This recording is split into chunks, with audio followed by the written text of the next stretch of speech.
à, à toutes, merci à tous de nous avoir rejoints pour ce premier webinaire VetInTech. C'est le premier d'une longue série. Et ce webinaire, c'est un petit peu, je dirais, notre ADN.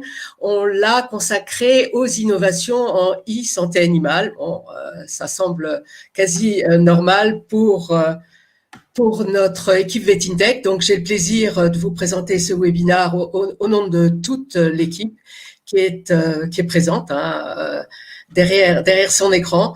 On aurait préféré, bien sûr, vous voir tous en présentiel, mais les circonstances font qu'on sera tous derrière un écran. Donc, le programme de la journée, vous le connaissez, les découvertes, on va parler du trophée Numanima, et puis on remettra le prix de thèse VetInTech 2020 dans la deuxième partie de ce webinaire. Alors, VetInTech, qui sommes-nous écoutez, je pense que vous nous connaissez tous. Donc, les deux Chambrun, Greg que vous venez de voir, Raphaël Guattéo et François Bagaini. Pourquoi? Quelles sont nos missions? En fait, il y en a trois.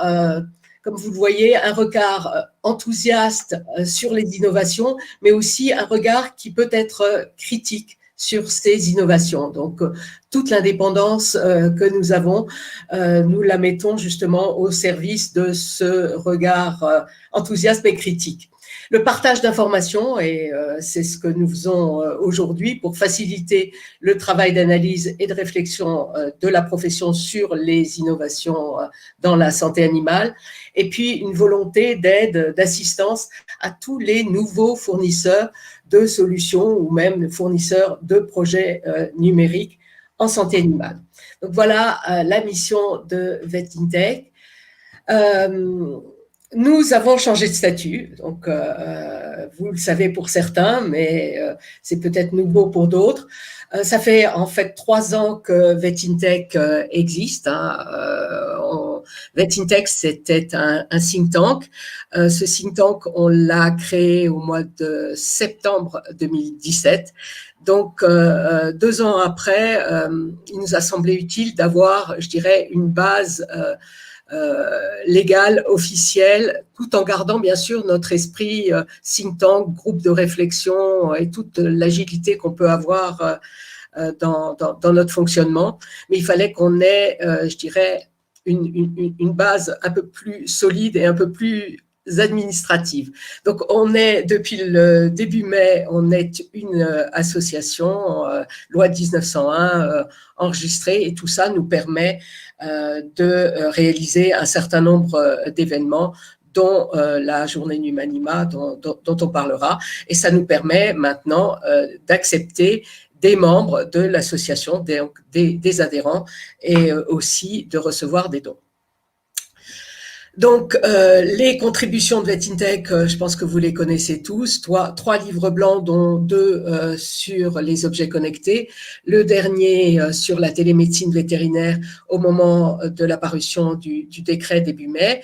Et puis, entre ces 3 livres blancs, un rapport sur les questions éthiques liées à l'utilisation des objets connectés sur les animaux. Ce rapport date du début de l'année 2019. Et on en a pas mal parlé depuis. Les événements VetInTech, pour certains, vous les connaissez, et je sais très bien que certains y ont même participé. 2 délégations santé animale à Las Vegas en janvier 2019 et 2020. Ce sont des moments dont on se souviendra, je pense, une grande partie de notre vie. On était 2 fois 18, donc 36, pour découvrir un monde totalement inimaginable tant qu'on n'y a pas été. Donc, le CES Las Vegas, malheureusement, il n'y en aura pas un sous sa forme classique en 2021, mais on renouvellera ça pour 2022. Et puis, une participation à de nombreux événements numériques. Donc, Castres, Castres d'ailleurs, c'est quelque part, c'est le début de VetInTech. Ivet, Viva Technologies, où on était un certain nombre à se retrouver. Le VIS, au Texas, à College Station, à l'université vétérinaire du Texas. Et puis, une réunion qui a eu lieu à Cambridge l'année dernière, qui est la réunion du Royal College sur l'innovation. On organise bien sûr le prix de thèse, et on en parlera tout à l'heure, et puis la journée Numanima, qui malheureusement a dû être reportée, mais dont on va un petit peu parler en introduction. Donc la journée Numanima, vous l'avez compris, on souhaitait, nous, VetInTech, organiser notre propre événement sur la e-santé animale et promouvoir aussi l'innovation en santé animale. C'est pour ça que nous organisons un trophée au cours de cette journée Numanima, et nous souhaitons aussi montrer et promouvoir les liens entre la santé humaine et les innovations en e-santé humaine et la santé animale, parce que nous pensons qu'il y a véritablement des ponts très utiles qui peuvent être faits entre la santé humaine et la santé animale dans ce domaine-là. Donc cette journée, vous le savez, était prévue excusez-moi, le jeudi 5 novembre à l'école de Nantes. Elle a dû malheureusement être reportée à cause des conditions sanitaires. Et je voudrais profiter de ce webinaire pour remercier les partenaires qui nous ont permis d'essayer de monter cette première journée, mais qui nous ont assuré de leur soutien pour le report en 2021 de cette journée. Et puis, je voudrais remercier aussi toutes les personnes qui nous ont envoyé des SMS, des mails, qui nous ont appelés lorsqu'il a fallu reporter cette journée, et qui nous ont soutenus dans cette difficile décision. Les partenaires, vous les connaissez, Digivet, Royal Canin et MSD, sachant que le trophée Numanima est organisé grâce au soutien de MSD Santé Animale, qui nous permet de remettre aux vainqueurs un chèque de 2 000 €. Alors, Numanima 2021. Numanima 2021, vous pouvez noter la date, ça sera le jeudi 3 juin, toujours à l'école de Nantes, avec un programme qui sera quasi identique dans ses grandes lignes, avec, et nous en avons maintenant l'assurance et la certitude, un speaker star, un intervenant de grand renom, Gilles Babinet, qui nous fera le plaisir de venir participer à cette journée, et qui nous donnera toute sa vision post-Covid, on l'espère, de la e-santé animale et du monde numérique d'une façon générale. On espère bien sûr des conditions clémentes, on espère bien sûr que les 100 personnes qui s'étaient déjà inscrites le 5 novembre renouvelleront leur inscription, et elles peuvent le faire dès à présent, puisque dès aujourd'hui, les inscriptions sont ouvertes.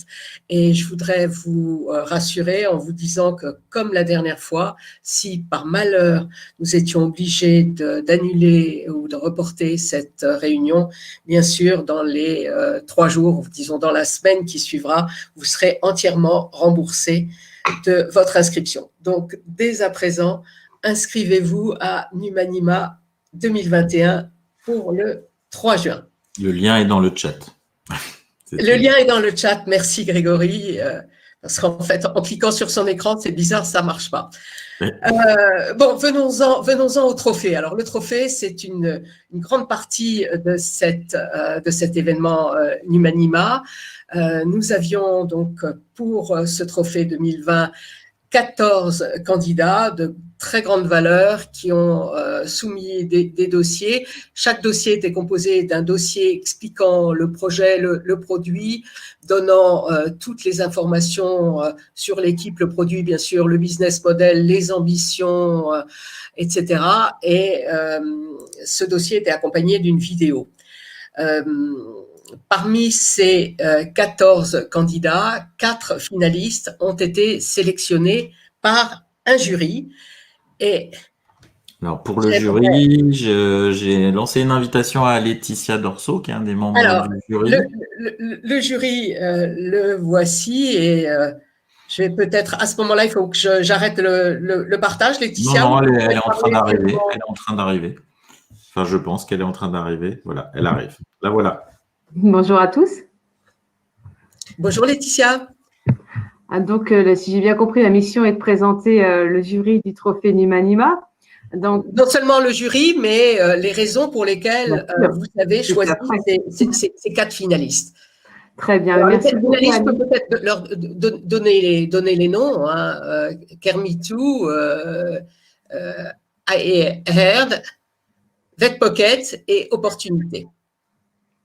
Donc, merci Annick, merci Grégory pour cette présentation et pour cette magnifique initiative qu'est le congrès Numanima. Donc, le jury qui est censé justement délibérer pour attribuer ce trophée Numanima est composé donc de 3 personnes.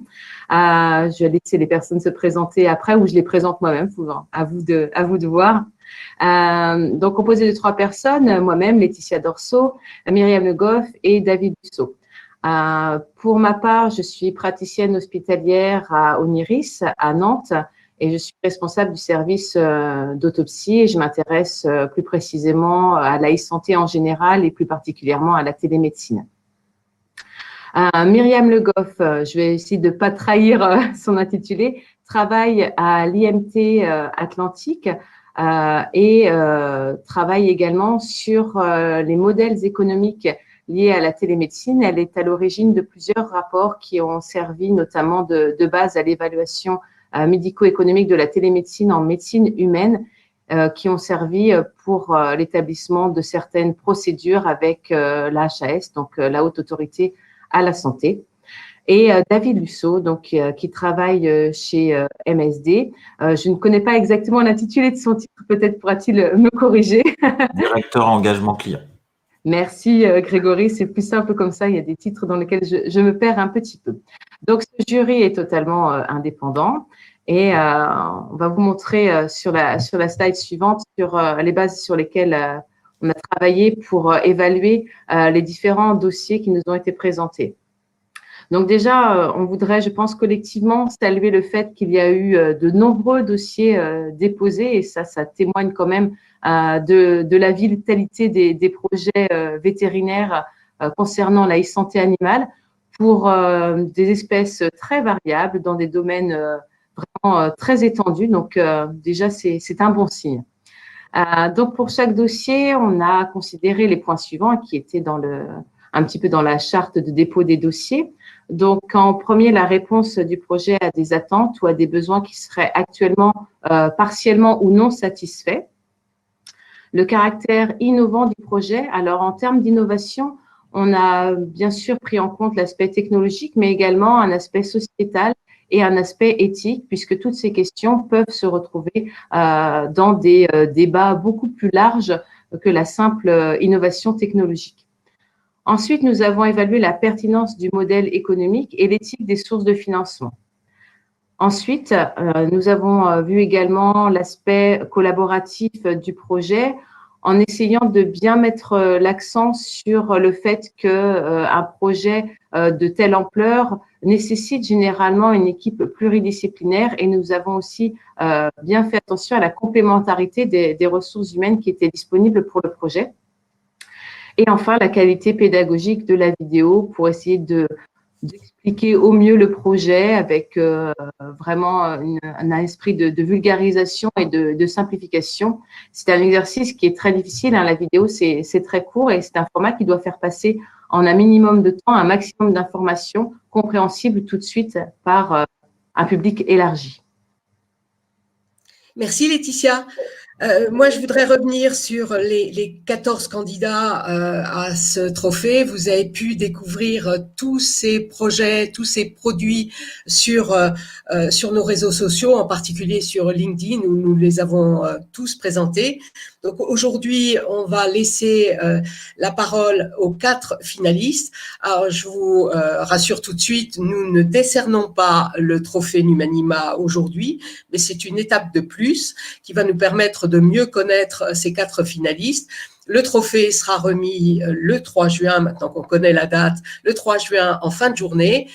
Ces 4 candidats, vous les retrouverez sur place à Nantes dès la première heure, le 3 juin au matin. Ils repitcheront, on leur posera des questions et le trophée sera décerné en fin de journée. Donc, on va commencer les pitchs et les présentations. L'ordre est tout simplement l'ordre alphabétique. Hein. Le premier finaliste qui va nous présenter son projet, c'est Quentin Garnier. Alors, vous avez sous les yeux je dirais la présentation synthétique de son projet, de son produit. Et nous allons donc tout de suite enchaîner par la vidéo. Donc, nous allons vous présenter les vidéos qui ont servi, je dirais, au dossier de candidature. Et derrière, Quentin aura très précisément 2 minutes pour nous donner des informations complémentaires et pitcher sur son projet et essayer de nous convaincre. Et je tiens à préciser avant de commencer que pour ceux qui voudraient découvrir les autres candidatures, je vous ai mis dans le chat le lien vers notre chaîne YouTube, qui est là aussi un nouveau média qu'on développe, et on a mis les 14 vidéos des 14 candidats. Donc, vous pourrez y retrouver forcément les 4 vidéos des candidats finalistes, mais aussi les 10 autres vidéos qui peuvent être aussi intéressantes à découvrir. Et je pense que tu as dû mettre aussi les informations sur I Heard de Quentin sur le chat. Oui, bien sûr. I Heard est un logiciel de vision par ordinateur ayant pour but le monitoring des élevages bovins. Il fonctionne sur la base de systèmes de vidéosurveillance classiques, des caméras qui sont posées au plafond des étables, et avec de l'intelligence artificielle et de la vision par ordinateur, on est capable de suivre chacun des animaux et détecter tout un ensemble de maladies et d'événements zootechniques d'intérêt pour permettre à l'éleveur de prendre de bonnes décisions au bon moment. Il fonctionne grâce à des algorithmes qui ont été développés par le CEA à l'origine pour de la sécurité et qui sont extrêmement adaptés, extrêmement robustes. Et aujourd'hui, grâce à ces algorithmes, on est capable de détecter par exemple les délages, les chaleurs, les différentes interactions que les animaux peuvent avoir entre eux, telles que les saillies, telles que les affrontements, les persécutions. On est capable de voir aussi si les animaux boitent, leur activité, le budget temps et le score corporel. Et ça a un impact majeur sur l'économie de la ferme. On voit qu'on est capable de réduire de 15% les coûts de production du lait, passer de 430 minutes de lait à 368 €. Et ça, sur les marges de l'éleveur, ça a un impact extrêmement important parce que le prix de vente du lait est toujours le même. La solution se présente sous la forme d'un système de vidéosurveillance où on va passer des caméras tous les 15 mètres à peu près, et on est capable du coup d'avoir en continu et individuellement chacun des animaux et d'extraire ces données sur ces animaux pour pouvoir les suivre et être sûr de leur santé et du respect du bien-être animal dans les élevages qui sont des élevages de taille beaucoup plus importante. Aujourd'hui, on est capable de fournir cette information et de le mettre sur une interface parfaite pour les éleveurs.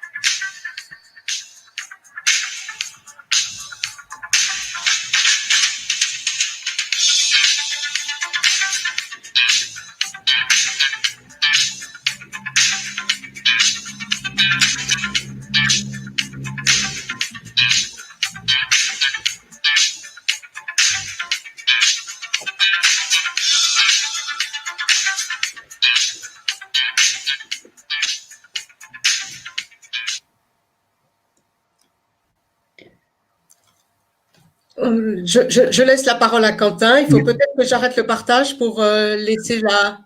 Merci Annick. J'avais pas vu effectivement la vidéo depuis un moment. J'avais oublié qu'il y avait de la musique. Il peut partager. Normalement, on a assez de flux, donc ça doit être possible et il va prendre la place. Super. Okay. Alors, du coup, partager l'écran. On va voir si tout va bien. Qu'est-ce qui chronomètre? C'est bon, vous voyez mon écran? Ça va être toi, Annick, là, qui va faire la sonnette.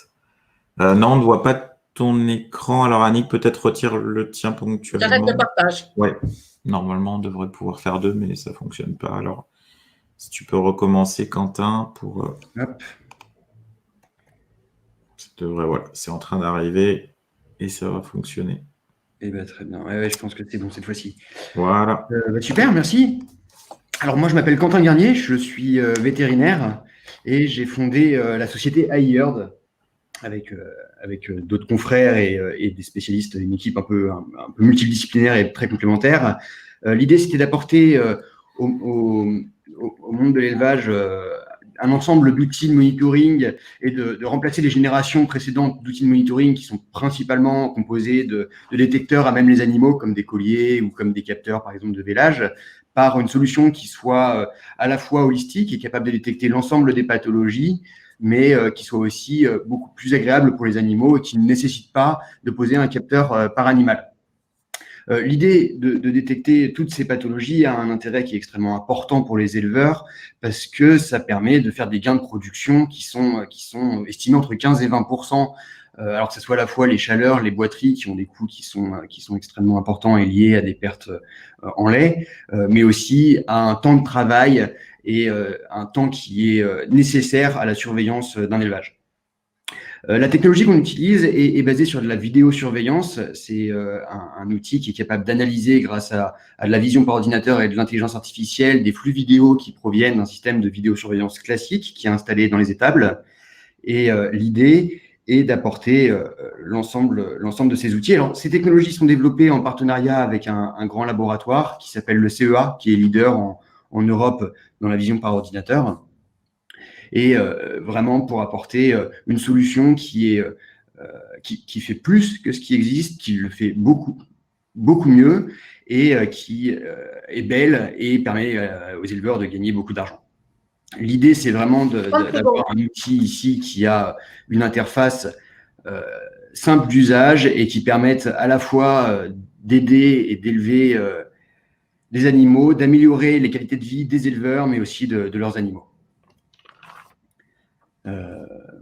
Je pense avoir fait le tour ici de l'aspect un peu technique. Le marché peut-être est intéressant, c'est 100 millions d'animaux. Nous, on a un modèle SAS. L'idée, c'est d'avoir un revenu de 50 € par animal et le marché, c'est le marché de l'élevage laitier, 100 millions d'animaux. Merci Quentin. Merci Annick. Peut-être. Alors, on reprend. Je repartage mon écran. Fenêtre de l'application. Hop. Alors, je sais pas s'il y a une petite question ou des questions, mettez-les dans le chat. On pourra voir si on a un peu de temps à la fin éventuellement ou même les transmettre. Je vois que certains ont Vituel. Oksana, si tu peux préciser. Alors, je vais inviter Philippe d'Oranjou sur scène pour la présentation suivante. Alors, le deuxième finaliste, donc, c'est Carmitou. C'est Philippe d'Oranjou qui va nous présenter Carmitou. Vous avez toute l'explication à l'écran. Greg vous met les coordonnées, le site web de Carmitou sur le chat. Et de mon côté, je lance la vidéo.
Parfait, je laisse la parole à Philippe.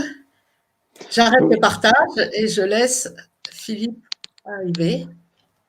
Bonjour à tous, je reprends la main pour partager l'écran.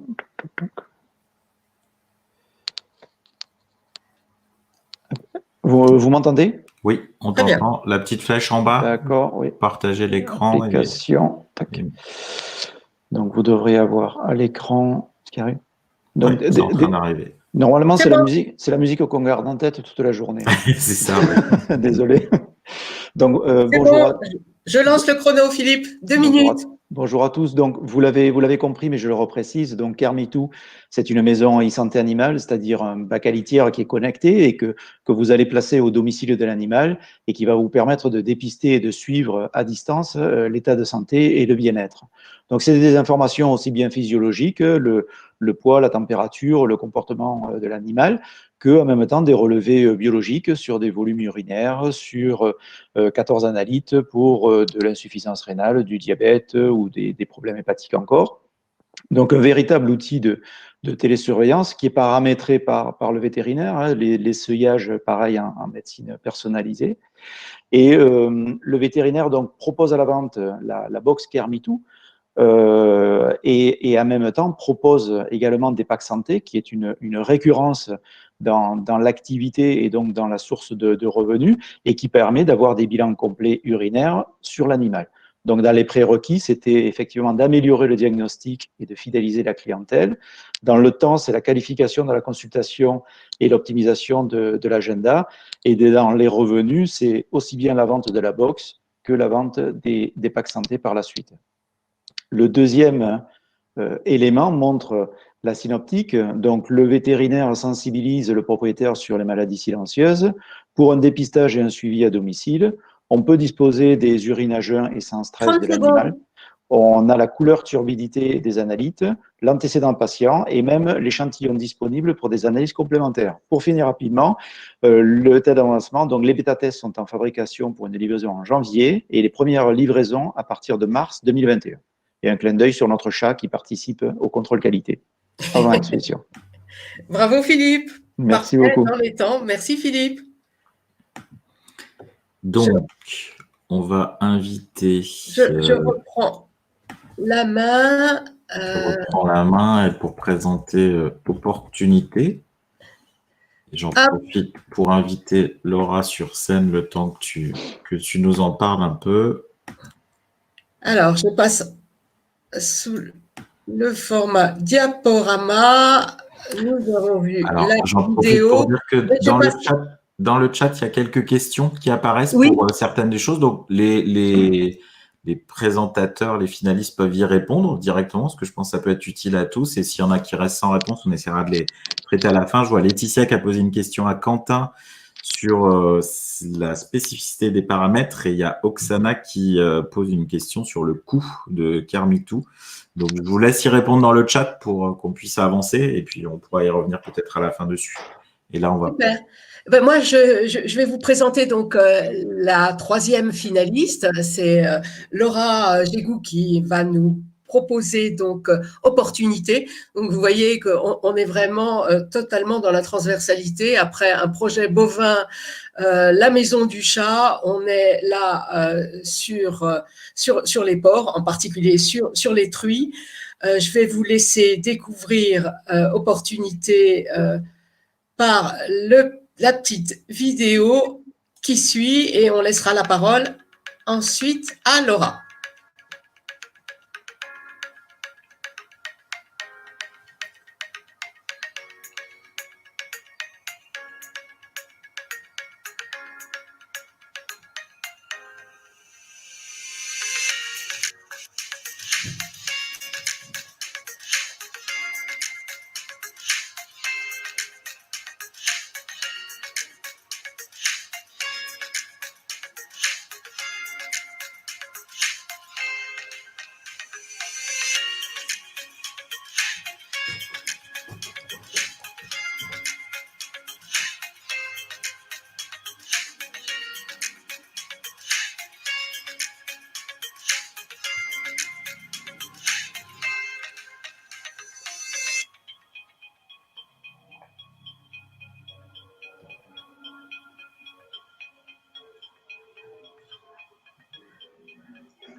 parfait. Je laisse la parole à Laura. J'ai arrêté le partage.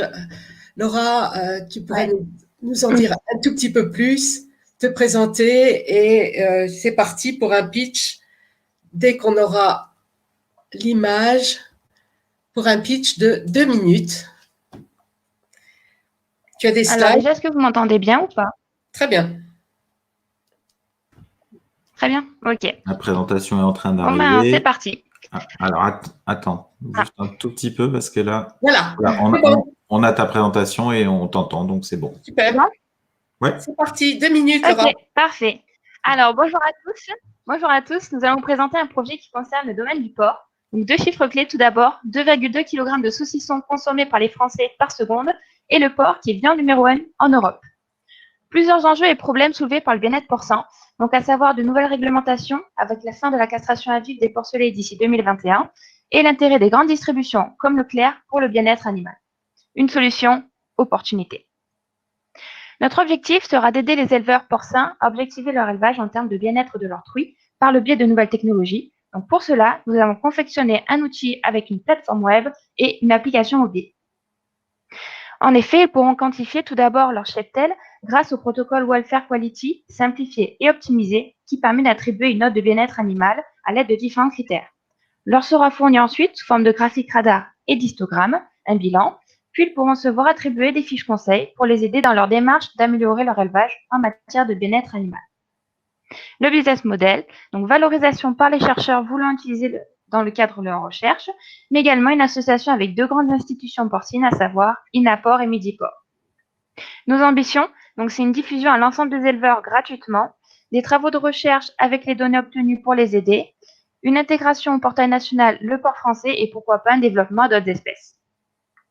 Pour vous présenter mon équipe, donc j'ai travaillé une superbe équipe de 11 étudiants en droit du numérique et des développeurs par le biais de Disrupt Campus, des professeurs de Nantes et Elfort, à savoir Maxime, Milly et Catherine, qui m'ont aidé pour la correction des fiches conseils, ainsi que l'aide de mon école, l'UNVT, que ce soit sur un plan financier, politique, mais également humain, avec notamment Agnès, donc ma maître de thèse, mais aussi Henrik au service informatique de l'école, qui m'ont aidé durant le projet, et pour finir, donc moi-même, Laura, qui suis étudiante en 5e année, et donc le projet est mon sujet de thèse. Merci pour votre attention. Pile 2 minutes, Laura. Bravo, super. Bravo, bravo. Une petite question, tu as fait ta thèse là-dessus? Oui, là, c'est mon sujet de thèse, oui. Parfait. Bon, permettra de faire le lien, mais auparavant, merci Laura. Je laisse la place à la 4e finaliste. C'est Oksana. Je vais partager mon écran. Bonjour à tous. Fenêtre de l'application. Hop. Et Oksana va nous présenter VetPocket. Je partage l'écran. Je le mets en grand.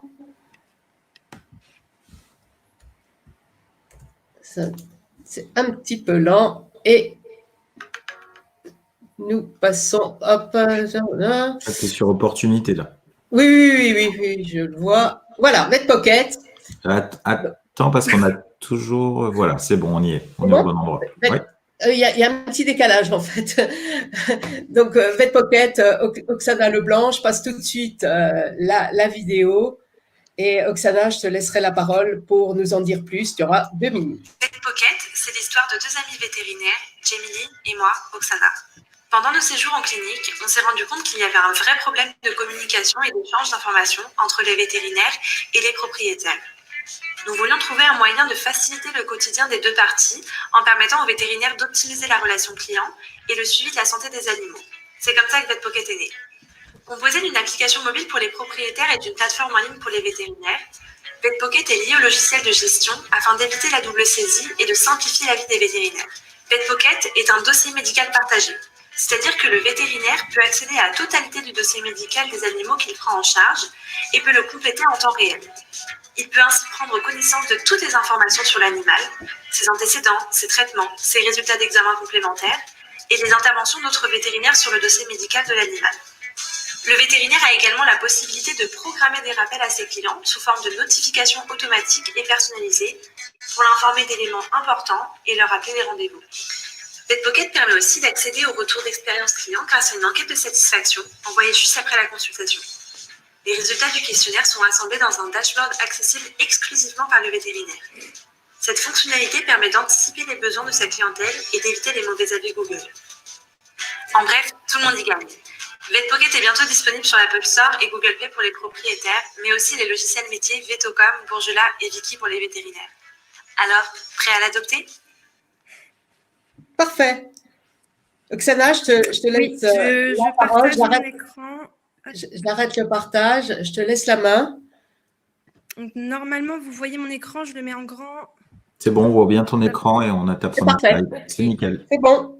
C'est parti pour 2 minutes. Oui.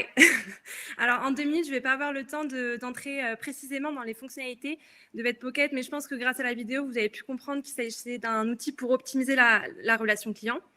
Donc, on a développé les fonctionnalités autour de 3 axes. Le premier, c'est le dossier médical partagé qui vous permet d'échanger facilement les informations médicales avec vos confrères et avec le client. Le deuxième axe, c'est la relation client. Donc, grâce aux notifications personnalisées, vous pouvez garder le contact avec vos clients au-delà de la clinique et augmenter la fréquentation de votre clinique. Et dernier point, améliorer la e-réputation grâce aux enquêtes de satisfaction intelligentes qu'on a développées. Donc, si vous avez des questions sur les fonctionnalités, n'hésitez pas à me les poser dans les questions. En regardant la vidéo, j'ai vu qu'on n'avait pas mentionné notre business model qui est qui fonctionne grâce à l'abonnement des vétérinaires qui est à la hauteur de 40 € par mois par clinique. Et j'ai également mentionné qu'on était interfacé au logiciel de Digivet, mais on est aussi en train de discuter avec d'autres logiciels pour qu'un maximum de vétérinaires puissent bénéficier de VetPocket. Et enfin, je voulais vous faire part de nos ambitions qui me sont très chères.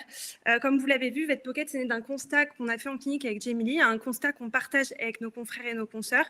Et donc, on a développé cet outil dans le but d'aider le vétérinaire au quotidien et je m'y consacre aujourd'hui à plein temps pour que ça reste notre leitmotiv. Alors, nos objectifs, c'est tout d'abord à terme que le vétérinaire puisse personnaliser encore plus l'outil VetPocket parce qu'en fait, chaque clinique a ses besoins, donc pour que ça corresponde exactement aux besoins de communication qui a besoin. Le deuxième point important, c'est qu'on ne va pas laisser l'outil dans les mains des vétérinaires sans leur proposer un accompagnement. On souhaite vraiment qu'ils puissent en tirer un maximum de bénéfices, donc on va leur proposer des formations et un suivi régulier. Et enfin, on développera les fonctionnalités futures, toujours en accord avec les attentes des vétérinaires pour que VetPocket soit le meilleur outil de communication qu'il existe. Merci, Oksana, bravo, tu es dans les temps, c'est parfait. Merci à tous les 4. Le résultat, la grande finale, vous l'avez compris, c'est le 3 juin. On en sait un petit peu plus maintenant sur nos 4 candidats.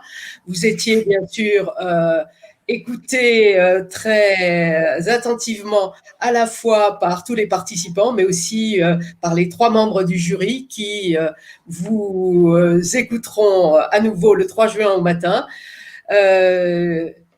Remise du prix le 3 juin en fin de journée et que le meilleur gagne. Et d'ici là, donnez-nous de vos nouvelles. Bon, cette session sur le trophée, je suis interrompue par le diaporama de Greg. Je te laisse la parole. Deuxième partie de ce webinaire, la remise du prix de thèse VetIntech. On attend tout ça. Donc, effectivement, je vais passer en plein écran, ça va être plus pratique. Donc, merci aux finalistes. C'était vraiment intéressant. J'avais lu les dossiers, mais de vous entendre en parler en vrai. Et j'ai hâte qu'on soit en présentiel à Oniris en juin pour pouvoir vous poser encore plus de questions. Il y a eu déjà des premières questions dans le chat. Merci aux différents intervenants d'avoir déjà apporté des réponses. Donc, le but de cette session, c'était aussi de remettre le prix de thèse. Alors, voilà, le prix de thèse VetIntech, qu'est-ce que c'est? C'est quelque chose auquel on tient beaucoup et je dirais moi encore plus. C'est quelque chose que j'aurais voulu faire depuis longtemps là, avec un objectif double. C'est de récompenser une thèse vétérinaire qui fait progresser le numérique en santé animale, susciter aussi des sujets et des vocations. Le but, c'est de participer à la dynamique e-santé avec cet événement annuel autour d'un passage obligé, on va dire en tout cas pour les vétérinaires des écoles françaises, qui est la soutenance d'une thèse de doctorat vétérinaire, et puis quelque part faciliter notre échelle à nous, les rencontres entre des partenaires, des jeunes vétérinaires. Quand on va dans les écoles, on a la chance d'y aller de temps en temps, alors en présentiel ou en distanciel. On voit qu'il y a quand même une grande curiosité sur tous ces sujets-là parce qu'ils sont une grande partie à avoir bien compris que ça allait dessiner leur façon de pratiquer. Un petit rappel sur la lauréate du prix de thèse et aussi une lauréate bis, on va dire, avec un coup de cœur. Donc l'année dernière, c'était Roxane Perrin qui avait été la première lauréate du prix de thèse VetInTech avec une thèse sur l'intelligence artificielle et le big data en médecine vétérinaire avec la notion de sensibilisation des futurs vétérinaires. Je vous recommande la lecture de sa thèse qui est très facile à lire donc, et qui permet d'avoir une bonne mise à niveau de tous ces sujets-là. Alors, la lisez pas trop tard parce que ça vieillit vite, tous ces sujets, mais là, en un an, elle n'a pas trop vieilli. Et puis, on avait attribué un coup de cœur parce qu'il y avait 2 thèses qui étaient proches dans l'esprit du jury et on aimait bien l'initiative de Marie Tanguy qui avait mis en place une plateforme de mentoring au sein de la profession vétérinaire avec Louveteau, louveteau.fr, je vous le remettrai dans le chat, là, comme je suis en présentation, je peux plus vous mettre de trucs dans le chat, je le referai après.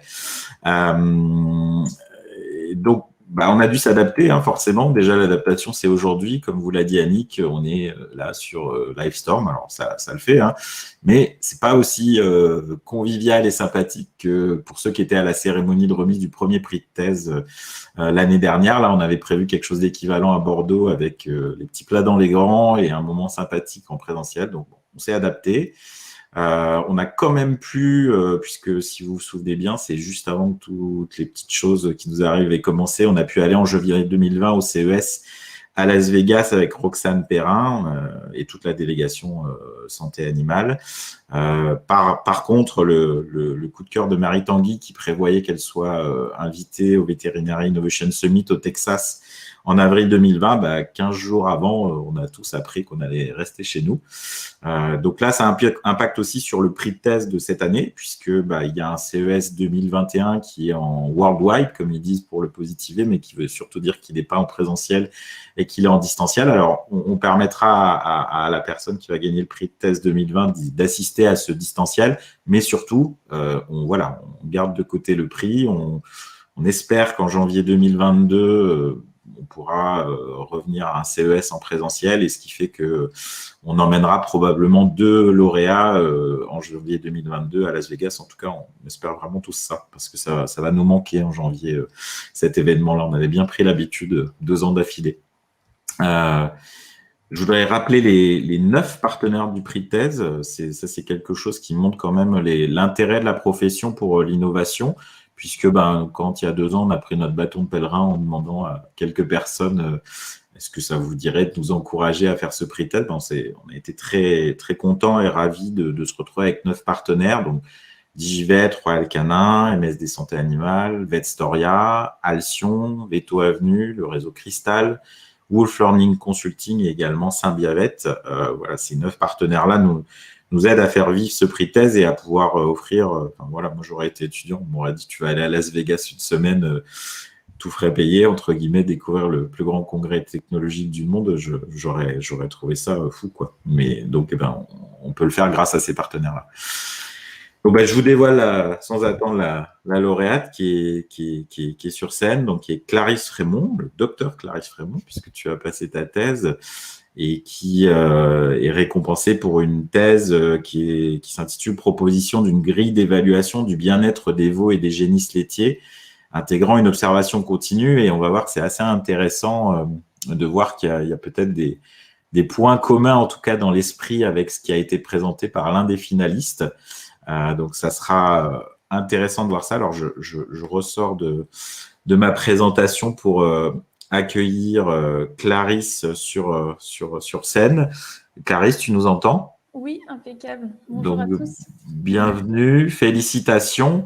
Peut-être tu as le prix à côté de toi. Normalement, oui, on l'a fait voyager pour qu'il arrive jusqu'à toi dans les temps. Donc, tout le monde peut voir. Alors, je vais te mettre même en plus grand pour qu'on te voit bien. Donc ça te fera un petit souvenir à garder à vue et pour pouvoir bicher quand tu as des collègues qui viennent à la maison et qui vont dire mais c'est quoi ce truc? C'est quoi ça? Donc, encore une fois, félicitations, bravo pour ton travail et je pense que tu vas pouvoir nous en parler avec une présentation qui est d'une petite dizaine de minutes pour qu'on puisse en savoir plus sur ton travail, quoi. Tu as des félicitations qui arrivent dans le chat, mais comme tu vas présenter, tu les verras que après. Donc, je te laisse partager ton… Alors, je vais arrêter mon partage, moi. Voilà. Ça va faciliter les choses et te… Alors… Est-ce que ça fonctionne? Oui. Donc, tu peux te mettre… Parfait. On te laisse la main pour une petite dizaine de minutes, on va dire. Ok, ça marche. Alors, déjà, je vous remercie tous d'être présents virtuellement et je remercie toute l'équipe de VetInTech, bien sûr, pour cette remise de prix. Je suis vraiment enchantée parce que c'est un sujet qui me tient vraiment à cœur et qui m'a passionnée. Pour le coup, c'est vraiment… je me suis vraiment investie dans cette thèse de façon très sincère. Donc, c'est une proposition d'une grille d'évaluation du bien-être des veaux et des génisses en élevage laitier en intégrant une observation continue. Donc, je vais vous expliciter un petit peu ce que j'entends par observation continue. Tout d'abord, pour revenir au point de départ, pourquoi créer un outil qui soit spécialement dédié à cette catégorie d'âge? C'est pour plusieurs raisons. Tout d'abord, si on s'intéresse à la réglementation sur le bien-être de ces animaux-là, on voit qu'elle est assez lacunaire. On a des directives sur les veaux de boucherie, mais les veaux, en tout cas les femelles et les génisses, sont assez peu présentes dans la réglementation. Ce sont des animaux qu'on peut considérer à risque d'un point de vue du bien-être, puisque ce sont des animaux qui sont élevés hors de la structure troupeau, dans un environnement social avec une mise en lot, avec un sevrage précoce, un mode d'allaitement aussi modifié. Voilà, toutes ces choses-là font qu'on peut considérer que ce sont des animaux à risque, notamment dans les 6 premiers mois d'élevage. S'intéresser aussi à leur bien-être, c'est évidemment s'intéresser au futur bien-être de la vache adulte, puisque durant cette période-là, ça va conditionner aussi toutes les relations, que ce soit entre vaches, mais également entre la vache et l'homme. Et puis, une génisse, donc c'est environ 22 mois, 24 mois, ça représente quand même quasiment un tiers de la vie d'une vache laitière adulte. Et puis, quand on regarde un petit peu les outils, on fait le panorama, bien sûr, on regarde le référentiel Welfare Quality, on regarde aussi tous les outils qui en découlent, mais on voit que ces animaux-là ne sont pas forcément pris en compte de manière très complète. On s'intéresse surtout à des phases comme la prise de colostrum ou les bourgeonnages. On s'intéresse assez peu à leur vie sur le long terme. Donc, en fait, le but, c'était vraiment de créer une grille qui soit la plus complète et multidimensionnelle possible et de privilégier, en lien avec la définition du bien-être de l'ANSES, au maximum les indicateurs directs. Donc là, on est encore dans une démarche assez classique d'élaboration de grille. Donc j'ai fait une synthèse des indicateurs qui existaient, j'ai essayé de proposer des nouveaux indicateurs. Et donc assez classiquement, on aboutit pour répondre à ces indicateurs à des mesures en ferme, un questionnaire à l'éleveur sur ses pratiques. Et quand on se questionne là-dessus, on se rend compte quelle est la place de l'observation comportementale là-dedans, sachant que les indicateurs comportementaux, on le sait, sont les plus précoces d'une détérioration du bien-être. Donc, ils sont d'autant plus intéressants à développer. Donc après, j'ai agrégé ça de façon très classique, comme dans le Welfare Quality, en 4 critères: bonne alimentation, bon logement, bonne santé, comportement approprié. Donc, la place de l'observation comportementale, c'est assez problématique, que ce soit dans les outils qui concernent les animaux adultes et encore plus sur les outils pour les jeunes animaux. Déjà, les indicateurs comportementaux sont en nombre assez limité. Je vous les ai indiqués ici. Pour les Welfare Quality. On a aussi un problème dans la façon de les évaluer, c'est-à-dire qu'on a un évaluateur inconnu qui vient sur place et qui risque forcément d'influencer les comportements. Et on a une observation qu'on peut qualifier de ponctuelle, puisque l'évaluateur va arriver sur place. Donc même si dans le Welfare Quality, il va passer entre 6 et 8 heures à faire toutes ces mesures, il a un grand nombre d'indicateurs auxquels il doit répondre et forcément moins de temps à accorder aussi à l'observation comportementale qui sera basée sur 30 minutes. Donc on peut vraiment se demander si c'est pertinent sur une vie de 24 mois d'un animal. Donc c'est dans ce cadre-là, de cette problématique de la place de l'observation comportementale, que j'ai créé le protocole Timelapse. Donc vous avez ici en photo les types de caméras que j'ai installées dans les élevages, avec la liste de matériel. Donc on voit, c'est des choses assez simples et pas mal de bon sens. En fait, du coup, avant d'installer les caméras, j'ai dressé une liste de tous les comportements normaux et anormaux qui seraient visibles à la caméra. Ces comportements devaient permettre de répondre à un maximum de critères de bien-être et devaient être impossible de répondre de pouvoir les observer par un autre moyen. Voilà, c'est des choses qu'on pouvait voir ponctuellement. C'était pas forcément intéressant de les garder en indicateurs comportementaux. Et donc, au fur et à mesure, j'ai réussi à créer ces indicateurs comportementaux à force d'interpréter aussi des films. Ça s'est fait un peu en parallèle. J'ai décidé de laisser en place la caméra 3 jours, dont au moins une nuit quand c'était possible. C'était le meilleur compromis pour garder justement une qualité, une précision d'observation. Et puis, pour que ce soit quand même faisable de poser les caméras et d'utiliser les films après. Donc, on obtient un film. Donc, le principe du time-lapse, en fait, c'est qu'on va avoir la caméra, donc la caméra verte que je vous ai montrée, qui va prendre des photographies à des intervalles de temps choisis. Donc, ici, 20 secondes. Et en fait, ça va transformer une observation donc, de plusieurs jours en film de plusieurs minutes. C'est le principe de l'accéléromètre, en fait. Et donc, en fait, à la suite de ça, on va pouvoir faire plusieurs visionnages du film. Donc, on peut revenir forcément à n'importe quel moment, si on a des doutes, etc. Et moi, ça représentait environ 2 heures de travail par élevage. Donc voilà, j'utilise un logiciel classique Windows Media Player et je réalise 4 visionnages. Le premier me permet d'avoir un aperçu un petit peu global de ce qui se passe, d'identifier bien les zones d'intérêt. Et le deuxième et troisième visionnage, je fais vraiment l'identification des comportements. Et là, je fais réponse favorable ou défavorable aux indicateurs. Le quatrième visionnage, ça me permet de faire les captures d'écran pour les comptes rendus que je produisais après aux éleveurs. Donc, par exemple, là, je vous ai mis pour le critère bon logement. Donc, ça, c'est la grille complète avec à la fois les indicateurs time-lapse et des indicateurs autres. Donc, en jaune, vous avez tous les indicateurs time-lapse, en fait. Donc, on a des choses sur le confort thermique, la répartition des voleurs du couchage, sur le repos, la qualité du repos, l'hygiène, la liberté de mouvement. Donc là, voilà, vous avez des types de captures d'écran que je pouvais réaliser. Donc la qualité n'est pas excellente, mais en fait, c'est vraiment, ça nous permet quand même d'avoir des choses assez fines. On arrive à voir des postures de couchage, des veaux 4 membres dépliés, de l'auto-toilettage couché, d'avoir aussi la répartition des animaux.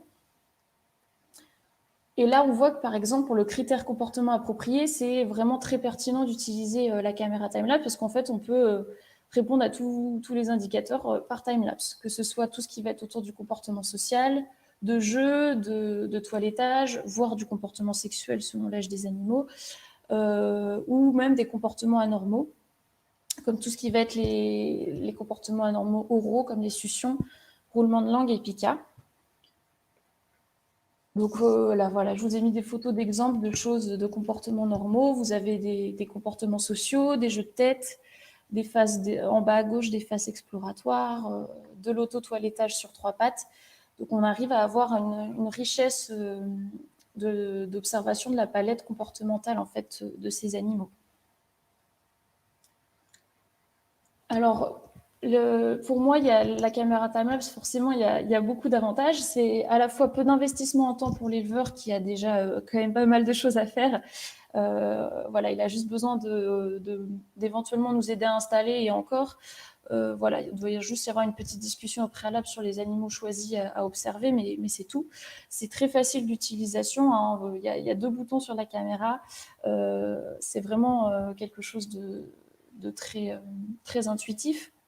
Ça peut être utilisable dans tout type de nurserie, que ce soit des anciennes porcheries, des grands bâtiments hauts, des bâtiments plus bas, des igloos extérieurs. Voilà.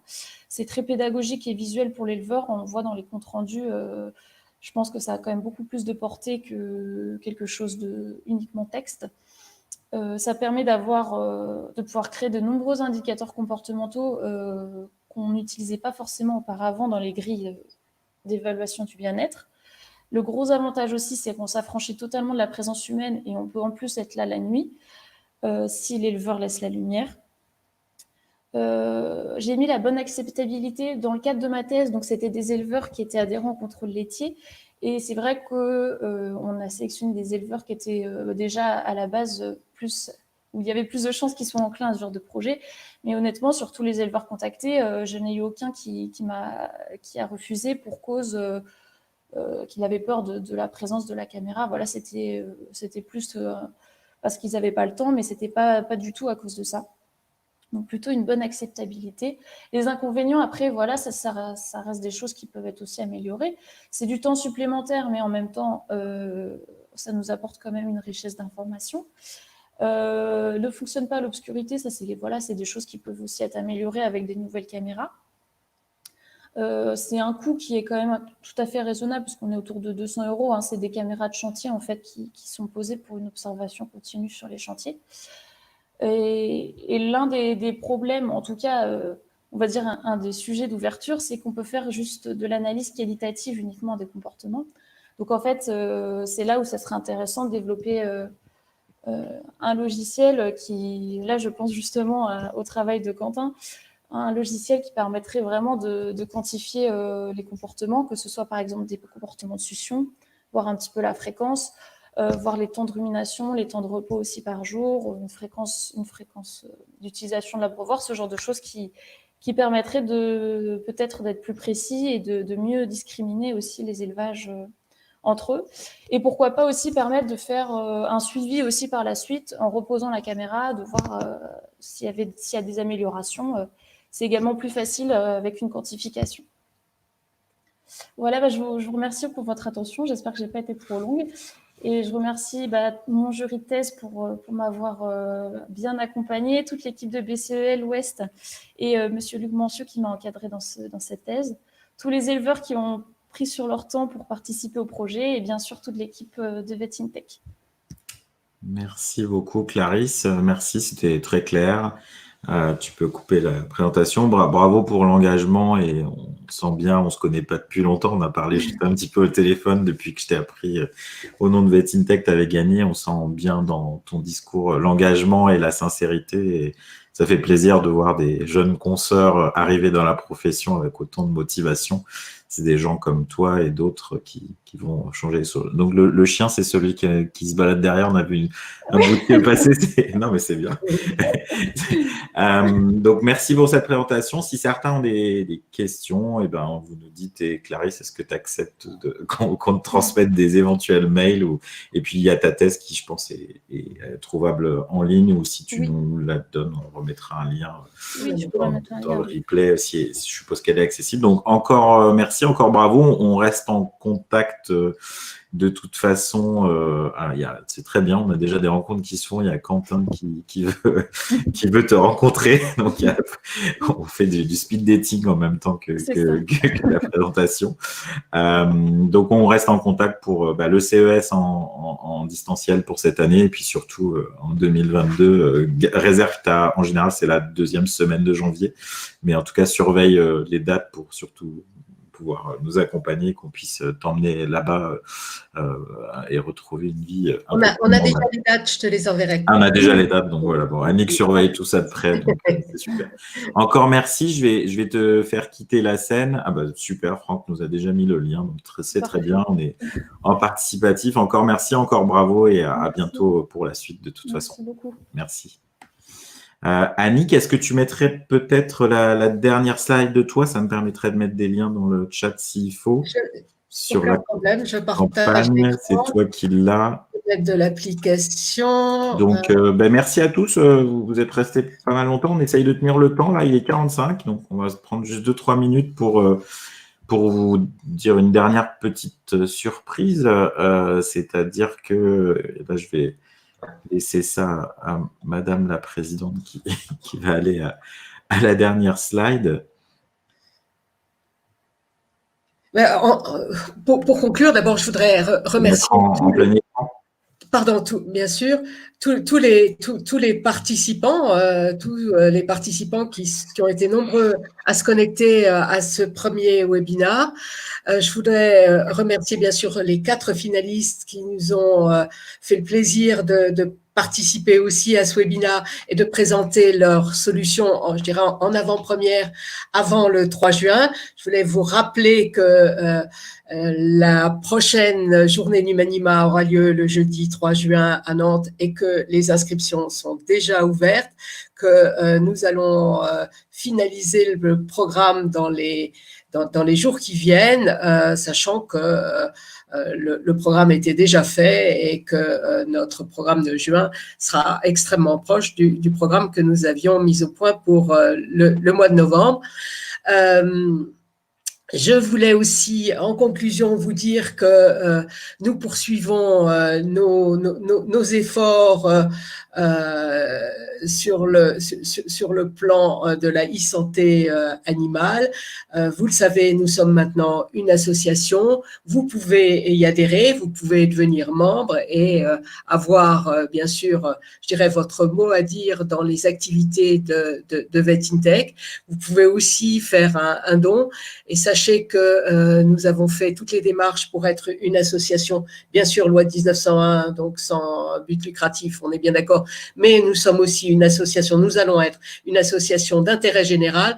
Donc, si vous faites un don titre particulier, vous récupérez sur le plan fiscal les 2 tiers. Et si vous avez une entreprise, c'est 60% que vous récupérez. Donc, vous pouvez adhérer, vous pouvez faire un don et vous trouverez sur la page Hello Asso de notre association tous les avantages que vous aurez en tant que nouvel adhérent à VetInTech. Sachez que nous vous préparons dès aujourd'hui, nous sommes déjà en train de travailler sur des actions, des activités, des présentations, des webinars pour le mois de janvier, le mois de février, le début de l'année prochaine. On a plein de surprises, on travaille sur plein de choses et on aimerait beaucoup les partager avec vous.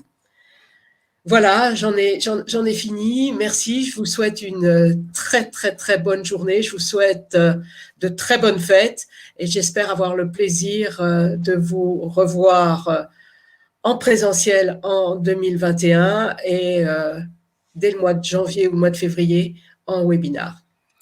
Merci Annick, merci à tous. Il y a déjà 5 inscrits à la journée Numanima, donc il y en a qui ont été rapides ici.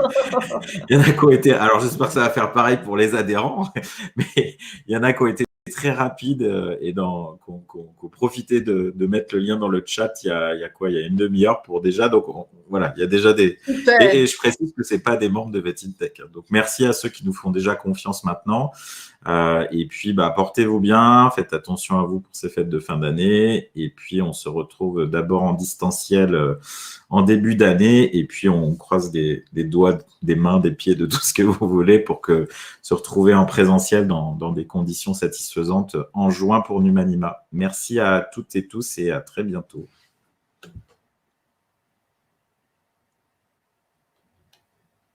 Je clôt le webinaire. Au revoir à tous.